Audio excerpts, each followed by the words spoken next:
Live from New Delhi, you're watching DD India Global. We will get you the top stories from India and the region. I'm Shubhendu Ghosh, and for news from rest of the world, I'm joined by my colleague Benji Hire in Washington, D.C. Hello, Benji. Good morning. Yes, a major speech here in Washington tonight. President Biden setting out his re-election campaign. We'll have the details live, and Israeli families seek the return of hostages as the clock ticks on ceasefire negotiations. All that coming up. First, back to you for the headlines. External Affairs Minister S. Jaishankar participates in India-Japan Foreign Ministers' strategic dialogue in Tokyo, hails close cooperation in defense and cyber security. US House of Representatives pass a $467 billion package to prevent partial government shutdown. President Biden to deliver State of the Union address. Russia delivers ballot papers in annexed Crimea as the nation prepares for presidential polls amidst Ukraine war. Troops advance in eastern Ukraine.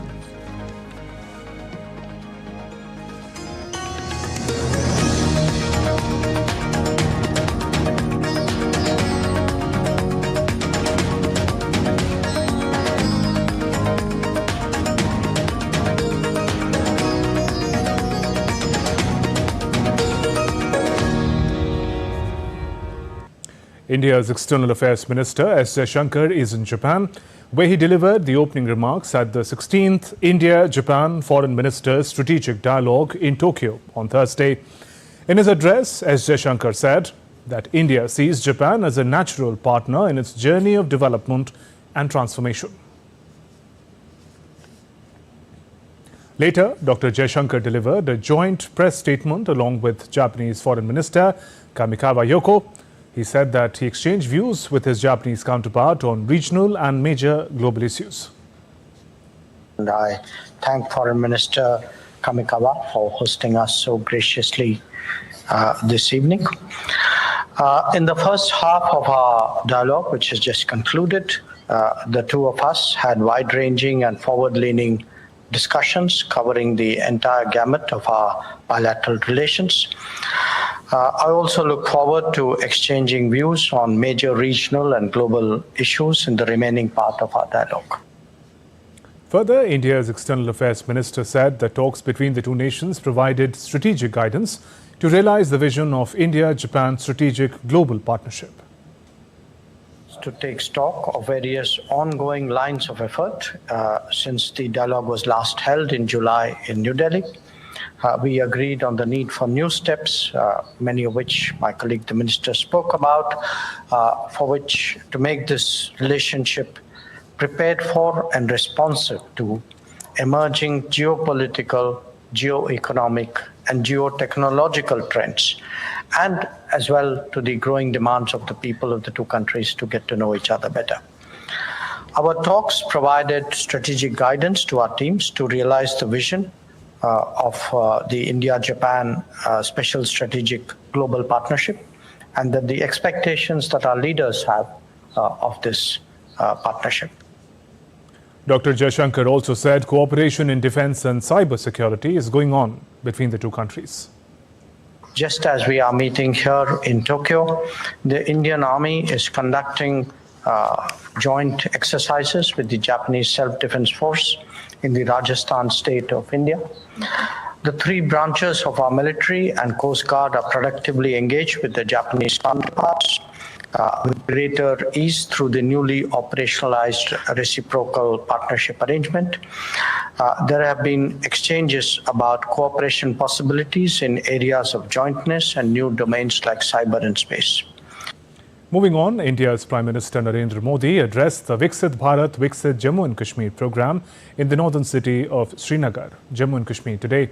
Prime Minister dedicated to the nation holistic agriculture development program worth about $595 million and launched multiple projects related to tourism sector worth more than $175 million under Swadesh Darshan and Prasad scheme, including the project for integrated development of Hazrat Bal Shrine, Srinagar.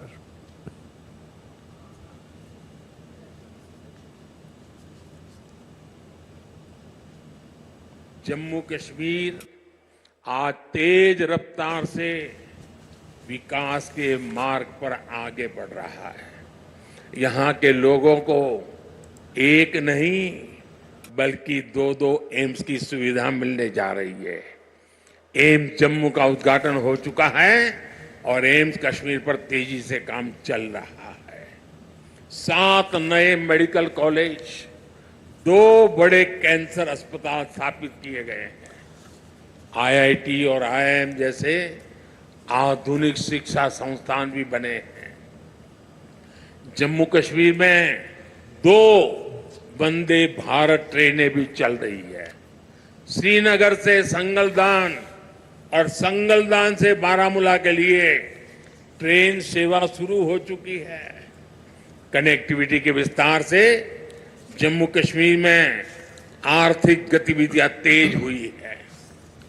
Jammu और श्रीनगर को smart city बनाने के लिए infrastructure के नए project भी लाए जा रहे हैं। आप देखिएगा आने वाले समय में जम्मू कश्मीर की सक्सेस स्टोरी पूरी दुनिया के लिए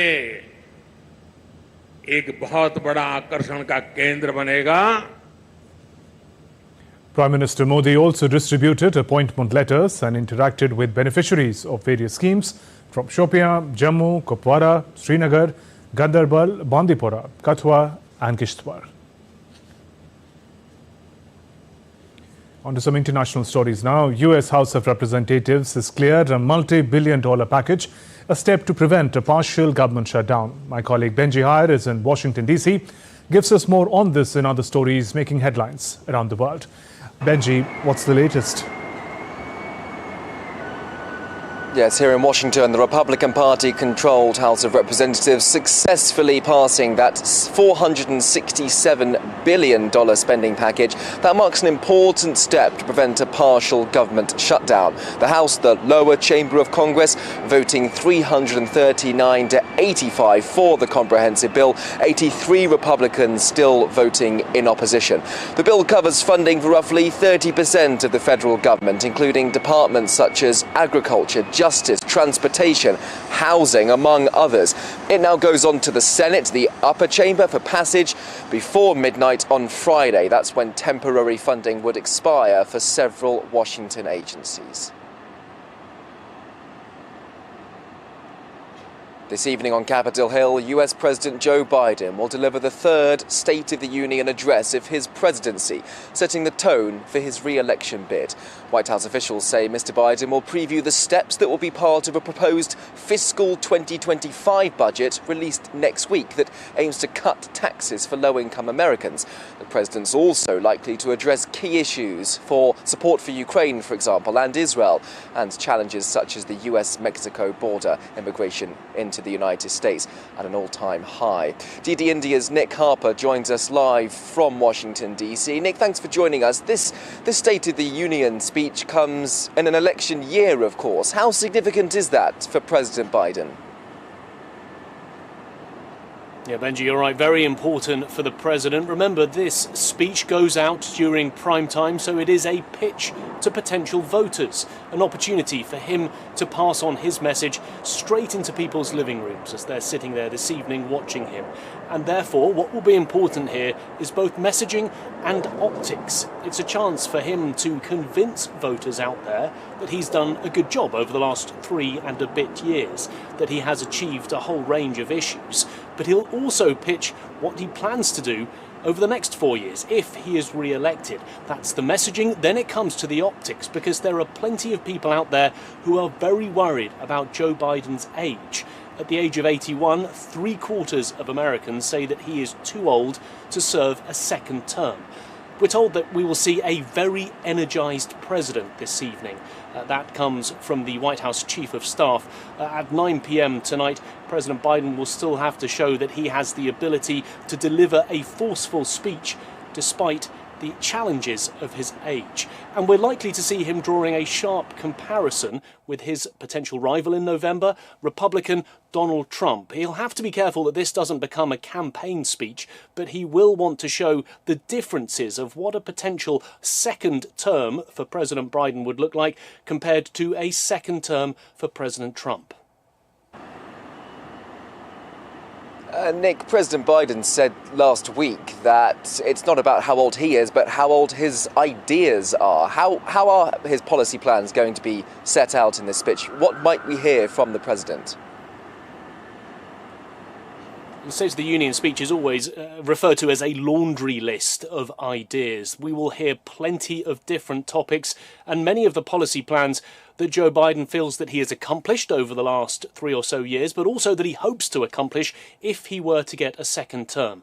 Top of mind for many voters is the economy. So we're likely to hear from the president how he has benefited Americans, giving them more money into their wallets, but also talking about the idea of tax breaks for low-income families, but also more taxes for the rich and for corporations. Then there's immigration. There are plenty of Americans who feel that millions of migrants streaming across the US-Mexico border is a huge problem for the US. So Biden will talk about strengthening plans, but also push back against the Republicans that have so far blocked legislation to strengthen that border area. And then there are foreign policy issues like Ukraine and Israel, urging lawmakers to provide more funding for Ukraine in its fight against Russia, but also pushing back against the criticism that he's received for his pro-Israel stance. He'll talk about the human rights implications of that conflict, and we're likely to hear about abortion issues as well. That is a motivating factor for many Democrats, and President Biden will be pushing very hard to try and put abortion access back into play during his second term. A long list of things that we'll hear from him during the course of this evening's speech, Benji. Nick, thank you. Nick Harper joining us live here in Washington. Meanwhile, talks are ongoing in Cairo aimed at reaching a ceasefire in Gaza before Ramadan. A delegation from Hamas has left Egypt for the time being for further consultations, but negotiations, we're told, will resume next week. Representatives from Hamas, Qatar and Egypt are trying to secure a 40-day ceasefire in time for the Holy Month, which begins next week. Israel remains absent from these talks, however, officials say they are still in contact.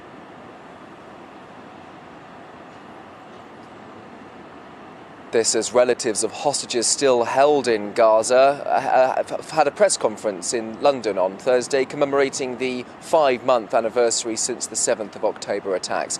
Israelis have been protesting nearly every week to free the hostages held by Hamas in the war-torn Palestinian territory.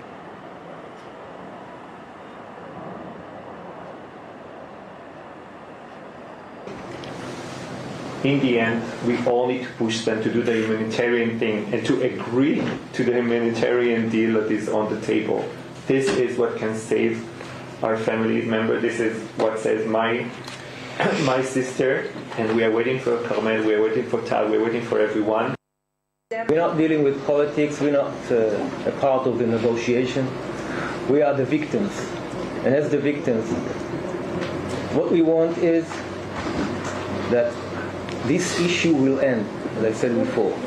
All the hostages will be returned, and whatever agreement it will take, this is, of course, the responsibility of the government. They should do it and make sure everybody will come home.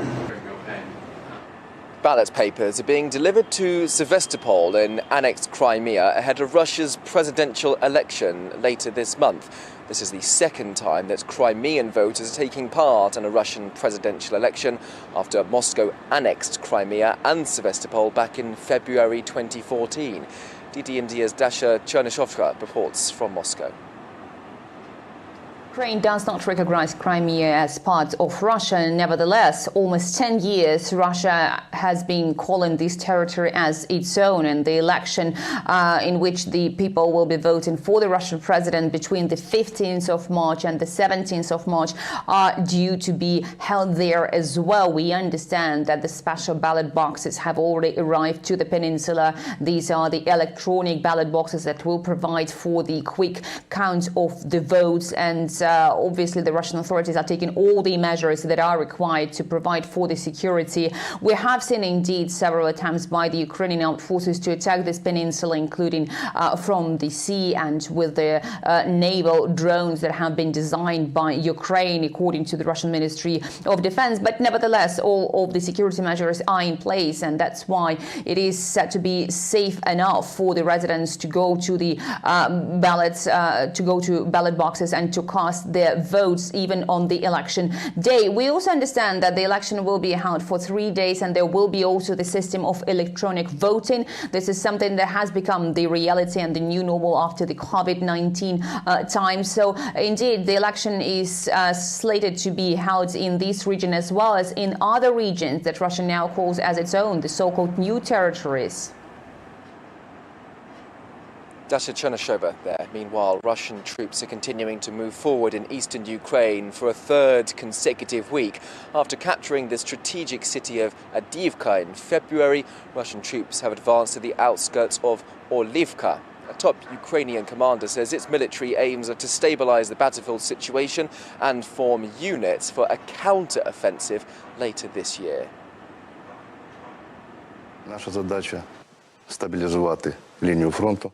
Our goal is to stabilize the front line, to cause as much damage to the enemy, exactly what we are doing, and to regroup in order to withdraw units that require restoring. Withdraw the units to bases to form offensive grouping and conduct counter-offensive actions this year. Провести контрударні дії. The Swedish government's about to make a formal decision for the country to join NATO, giving a green light to its foreign minister and prime minister to hand accession documents to US officials here in Washington, D.C. The Swedish handover of these documents is then expected to take place at a ceremony here. As a NATO member, Sweden will be a crucial link between the Atlantic and the Baltic states in times of crisis.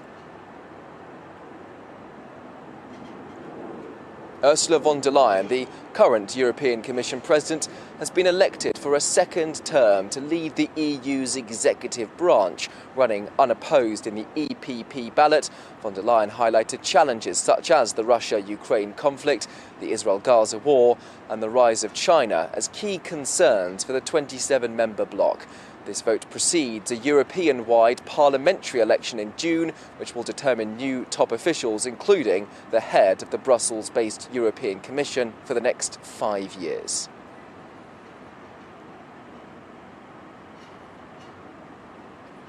That's it for now from us here in Washington. Back to you in the studio. Thank you, Benji. Have a good day. And we're heading for a short break. Still to come on DD India Global. Iconic red carpet returns for 2024 Oscars. Mali, Burkina Faso, Niger Republic agree to set up a joint task force to tackle security threats in their countries.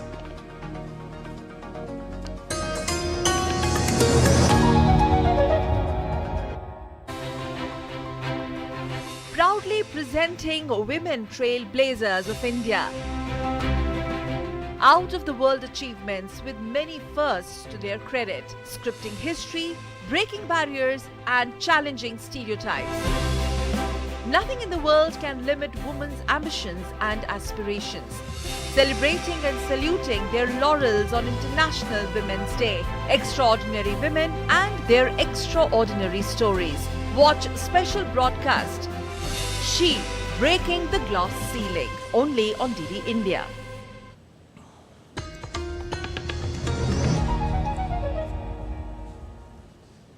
Welcome back. You're watching DD India Global. I'm Shubhendu Ghosh. The military-led governments in Mali, Burkina Faso and Niger have agreed to set up a joint task force to tackle security threats in their respective countries. The three countries have been struggling to contain armed groups for about a decade now.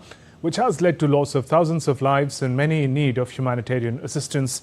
DD India's Tessa Makande reports from Jos. The decision for the joint network was announced by the chief of Niger's armed forces, Mercer Salah Bermu, after a meeting with his counterparts from the other countries. The countries last month made public their plans to form a confederation following their exit from West Africa's regional bloc, the Economic Community of West African States, ECOWAS. They did so due to sanctions imposed on them following the military takeover of government in the countries. ECOWAS warned that their withdrawal would come with consequences and urged them to remain in the bloc, which has been addressing the concerns with a multinational joint task force comprising 15 member countries. But they remained defiant. Last month, about 15 people were killed and 2 others injured following an attack on a Catholic church in Burkina Faso.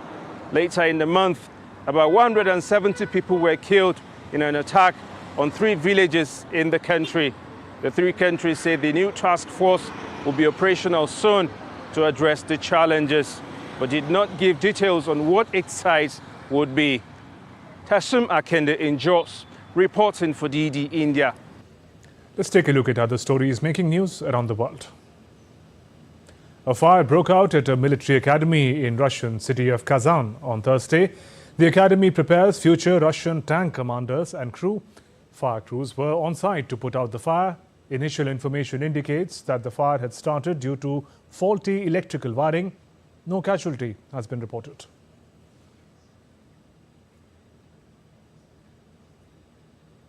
Liquid sugar and chemical waste is wreaking havoc in Bangladesh's Karnapuli rivers following a massive fire that burnt down over 100,000 metric tons of raw sugar in a factory in the port city of Chittagong on Monday. The pollution has affected marine creatures. Locals complain of an acrid smell and fishermen were unable to go to work. Archaeologists have discovered the earliest cave paintings dating back 8,200 years in South America in the Argentine Patagonia. 895 paintings were found in a Hunol 1 cave southwest of capital Buenos Aires. The discovery provides evidence of artistic ability and cultural transmission of the hunter-gatherer societies which inhabited the region during the Middle Holocene period. The classic red carpet is back for this year's Oscars. The Academy Awards ditched last year's champagne carpet and officially rolled out the red carpet ahead of Hollywood's biggest night on Sunday. The Oscars will take place on the 10th of March at the Dolby Theaters in Los Angeles, California. New York is deploying state police and National Guard to help stem a surge in violent attacks on the city's subway system. There have been 3 homicides so far this year. Last year, 570 assaults were recorded. DD India's William Denslow reports from New York. New York's subway system really are seen as the veins and the arteries of the city. Often on any given day, more than 4 million people can use New York's subway system. New York's governor, Kathy Hochul, says that she is seeking to restore peace of mind for people that rely on the subway system. To do that, she says she's announced a 5-point plan. That includes bringing in 1,000 members of either the National Guard or state police to assist the New York Police Department, the NYPD, with bag checks at a number of subway stations around the city. Also to see more security cameras installed, as well as to try and pass a bill that would stop people convicted of assault from riding the subway system. She'd also seek to improve connectivity between various government agencies and boost outreach efforts. She says these types of measures are absolutely vital. It comes as 2023 saw the highest number of assaults on the subway system since at least the year 1996. If we look at January's statistics, well, we saw a 45% spike in crime on the subway system compared to that period a year ago. There have already been 3 homicides recorded on the subway system this year. Just this week, 3 attacks at least have been recorded, including one involving a hammer. Not everyone, though, is supportive of the governor's steps. Some groups say that this will lead to a militarization of the MTA, those in charge of the subway system, and they say that this essentially is overreach by law enforcement and government agencies at a time where many crime metrics in the city are actually trending downwards. William Denslow in New York reporting for DD India. A 29-year-old New Yorker, Cole Brower, has achieved an extraordinary feat of becoming the first woman in the United States to sail solo and non-stop across the globe.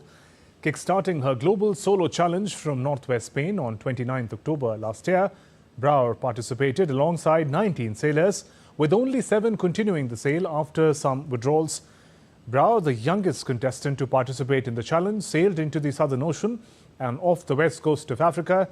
She worked out on the yacht and shared her experiences at sea on her social media. Let us leave you with some adorable images from Rome's biopark as Kala, the beautiful Sumatran tiger cub, made her debut in public with Tila and Cassie, her ever-watchful parents, by her side. Kala cautiously steps into the dedicated area for these majestic felines.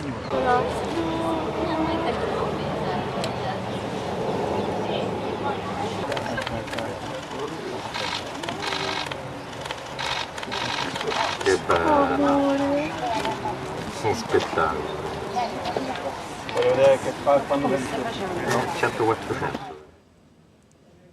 That's all for this edition of DD India Global. Let us know your thoughts on the news of the day.